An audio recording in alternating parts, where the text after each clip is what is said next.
झालं असं होतं की ही रेसिपी करताना खूप जास्त भीती वाटत होती आणि कारण ही पहिल्यांदाच मी असं काहीतरी बनवत होते वेगळं काहीतरी. कारण रविवार होता आणि मुलग्याला विचारलं की अंडा आमलेट वगैरे खाणार काय, पण तो नको म्हटला कारण नेहमी अंडा आमलेट परत अंडा पाव हे असतंच, मला वेगळं काहीतरी पाहिजे असं तो म्हणाला.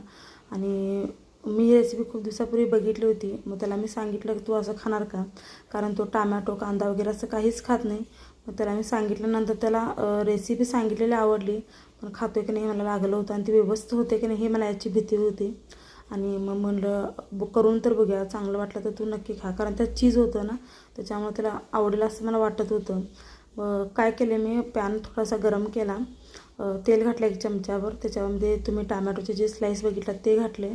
गॅस इथं बारीकच ठेवायचा सगळं करताना.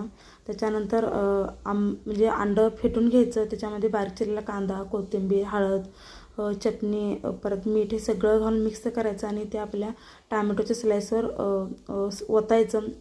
आणि इथं गॅस नेहमी बारीकच ठेवायचा. त्याच्यावरती चीजचे जे स्लाईस असतात ते बारीक बारीक कट करून ते सगळीकडे असं लावून घ्यायचं आणि झाकण लावून 3 ते 4 मिनटं हे शिजून घ्यायचं. चेक करायचं शिजले की नाही बघण्यासाठी. सुरुवातीला निघत नव्हतं, खूप जास्त टेन्शन आलं मला व्यवस्थित निघते की नाही काय माहिती, पण मी 2-3 वेळा असं व्यवस्थित चमच्यानं त्यानं हलवलं चाकून वगैरे, मग निघलं. पण ते ताटात घालताना व्यवस्थित असं पडलं नाही. पण रेसिपी मात्र 1 नंबर झाली ती. माझ्या मुलग्याला इतकं आवडली की तुम्हाला पुन्हा एकदा कर असं म्हणून पाठीमागे लागला होता. तुम्ही नक्की ट्राय करून बघा ही रेसिपी.